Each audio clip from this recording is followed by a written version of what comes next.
उच्चाधिकारियों के टालमटोल व अनावश्यक आरोपों से क्षुब्ध अधीक्षक ने दिया इस्तीफा। उच्चाधिकारियों के असहयोगात्मक रवैये व अनावश्यक आरोपों से क्षुब्ध होकर सामुदायिक स्वास्थ्य केंद्र अधीक्षक ने इस्तीफा दे दिया है। उनके इस्तीफा देने क्षुब्ध सीएचओ ने सामूहिक रूप से इस्तीफे का ऐलान किया है। साथ ही कर्मियों द्वारा अधीक्षक से इस्तीफा वापस लेने की गुजारिश की गई है। स्थानीय पत्रकारों के साथ प्रेस कॉन्फ्रेंस करते हुए अधीक्षक सुरेश सिंह ने रूधे गले से कहा कि लगातार फर्जी व मनगढ़ंत आरोप एक सीएचओ द्वारा लगातार लगाए जा रहे हैं। लक्षित करके एक स्थानीय अखबार में मेरे खिलाफ लगातार अनर्गल समाचार छापे गए। समाचार न छापने के एवज में डिमांड भी की गई। कटेहरा में तैनात एक महिला सीएचओ व उसके एक महिला साथी के द्वारा सोशल मीडिया में अनर्गल बातें की गई। आरोप लगाने वाली महिला सीएचओ काम नहीं करती है। कई बार इनके केंद्रों की जांच की गई लेकिन वह नहीं मिली। स्वास्थ्य केंद्र पर चिकित्सकों की कमी है, किसी तरह से केंद्र संभाल रहा था। उच्चाधिकारियों द्वारा लिखित में देने के बावजूद कोई भी कार्रवाई नहीं की जाती है। मौजूद सीएचओ ने अधीक्षक के इस्तीफा देने की बात सुनकर सामूहिक रूप से इस्तीफे का ऐलान किया है। कई स्वास्थ्य कर्मियों ने बताया कि काम न करने वाले संबित कर्मी कार्रवाई न होने के डर से मनमानियां करते हैं। देखिए, मैं आपसे बताना चाहता हूं कि विगत 1.5 साल से, आज से नहीं 1.5 साल से कम 2 बार हाई कोर्ट गए। लोग विभिन्न प्रकार के आरोप लगा के 2-3 लोग इस सीएससी पर ऐसे मिले बैठे हैं जो कॉन्स्पिरेसी रचते हैं सदैव, और इस तरह की कॉन्स्पिरेसी रचते हैं कि आप देखिए, मुझे हाई कोर्ट तक जाना पड़ा और हाई कोर्ट से मुझे क्लीन चिट मिली एक बार, दूसरी बार क्लीन चिट मिली, और दूसरी बार तो ये कह दिया लोगों ने कि मतलब वहाँ की जजमेंट ने कि अगर आप दोबारा आते हैं तो ऐसी स्थितियों में इनको कास्ट लगा दिया जाए। उसके बाद इलेक्शन का डेट आ गई, फिर हम लोगों को पता था कि अब ये शांत रहेंगे। उसके बाद फिर जैसे इलेक्शन खत्म होता है फिर कॉन्स्पिरेसी शुरू हो जाती है। अभी आपने सुना ही है कि एक डीसीपीएम यहाँ से ट्रांसफ़र हुए हैं, यहाँ गए हैं धनुपुर, वो बराबर यहाँ पे बराबर कॉन्स्पिरेसी रचे पड़े हुए हैं। अब उन्होंने ले आकर के सीएचओ को खड़ा कर दिए हैं। सीएचओ आप देख ही रहे हैं, विभिन्न प्रकार के आरोप लगाए जा रहे हैं 20 दिन से। मैं चुपचाप बैठा हुआ था एक महिला के नाते कि मैं एक महिला का सम्मान करता हूं और महिला के सम्मान में मुझे कुछ बोलना नहीं चाहिए। हाँ, उनको पीड़ा है तो प्रॉपर चैनल उनकी अपने पीड़ा को रख सकते थे, लेकिन ना उन्होंने यहाँ मुझे कोई लिखित दिया और ना ही मुख्य चिकित्सा अधिकारी महोदय को दिया। विभिन्न प्रकार के वीडियो वायरल करती रहती हैं जो एक सीएससी की गरिमा के लिए बहुत क्षतिपूर्ण है। मुझे तो इस शर्मिंदगी तक आना पड़ा कि मैं अगर ऐसा पड़े तो मैं अधीक्षक पद के साथ साथ मैं अपनी नौकरी भी रिजाइन करने को तैयार खड़ा हूं, और आज मैं ले जाकर के मुख्य चिकित्सा अधिकारी महोदय के सामने ये समर्पित करूँगा। ऐसा क्यों किया जा रहा है लोगों द्वारा? ऐसा इसलिए कि एक सीएचओ जो नंगा नाच रहा है और हमारे मुख्य चिकित्सा अधिकारी महोदय और हमारे डिप्टी सीएमओ उसकी जांच नहीं कर सकते, जबकि 1 हफ्ते से मैं लिख के दिया हूँ, उसकी जांच करके उसकी सोल्यूशन को नहीं निकालेंगे। उनकी क्या समस्या है आप सुन लीजिए, मैं नहीं सुन रहा हूँ। और हर जगह वो वीडियो बना करके यहाँ तक कि ऊपर के लेवल पर कई फेसबुक वगैरह पे सारे वायरल हो जाते हैं। उनका जो आरोप चल रहा है ये कहाँ तक सही है?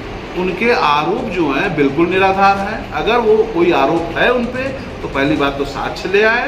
जो उन्होंने जैसा बताया है कि लोगों को पैसा ले लेते हैं, लोग सीएल के पैसे देते हैं। आज मेरे साथ इतने सीएचओ बैठे हैं, ये देखिए आप, ये सब सीएचओ, इनसे पूछिए, आप पूछ सकते हैं कि क्या पैसा लिया जाता है।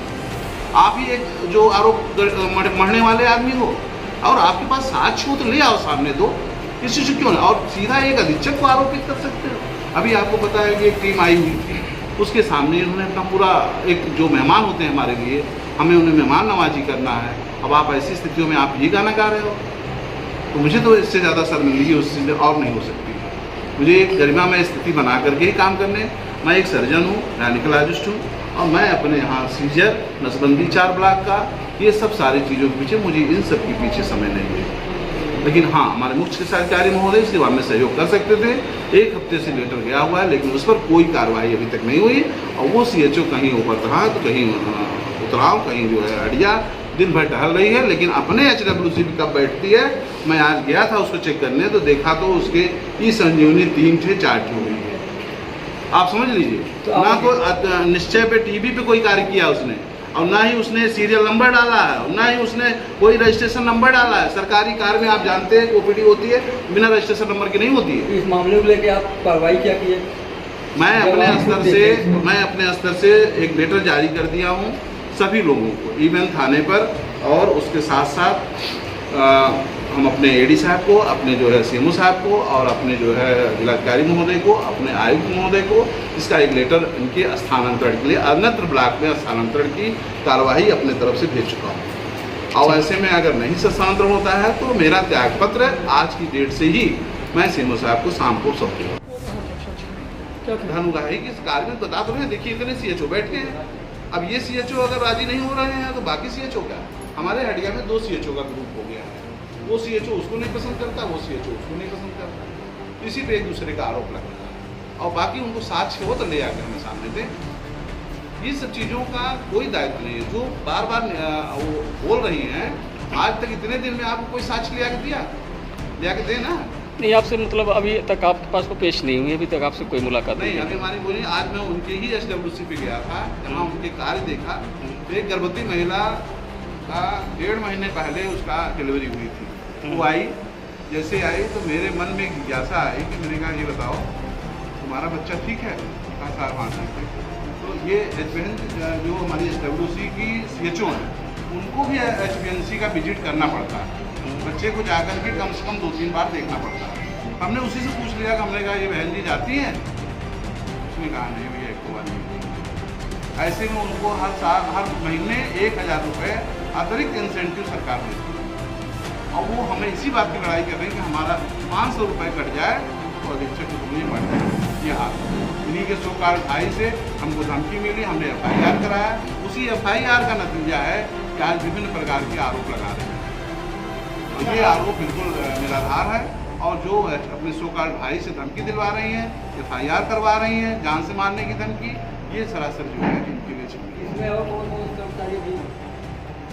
यहाँ के एक तो हम आपको सार्वजनिक रूप से कहना चाहेंगे, जो BCPM यहाँ से ट्रांसफ़र हो गए हैं। अभी आप देख रहे होंगे, मैं एक चीज़ और कहना चाहूँगा, आपकी साथी हैं इसलिए मैं बहुत नहीं इस पर बोलना चाहता हूँ। भाग 1 से लेकर भाग 16 तक निकाल, ठीक है, वो मेरे लिए सम्माननीय आपके साथी हैं तो मैं उनसे बहुत ज़्यादा नहीं कह सकता हूँ। लेकिन मुझे बहुत क्लियर इस बात का होगा कि जब मेरे 15 दिन बाद वो मुझसे मिले, यही कहा उन्होंने कि मेरी कुछ शर्तें हैं, आप उसको मानें। तो मैंने कहा भैया कौन से शर्तें हैं?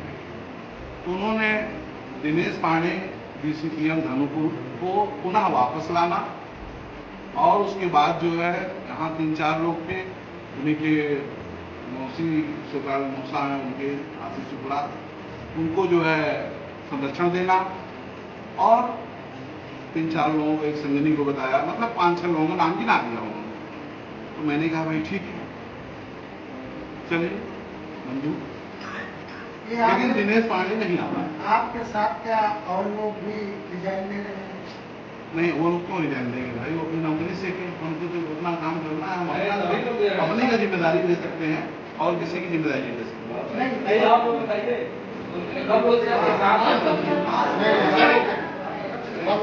सब लोग देंगे सर, सब लोग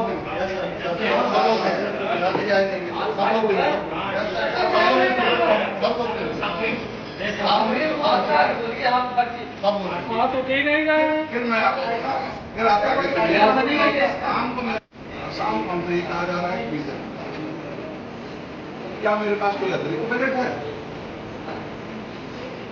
ऐसे में ये सब क्रियाकलाप करना और बार बार अधीक्षक की पद की गरिमा को ठेस पहुंचाना,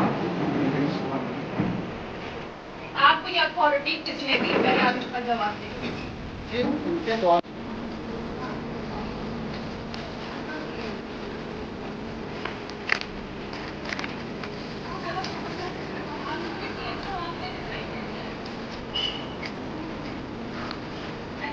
आप लोगों ने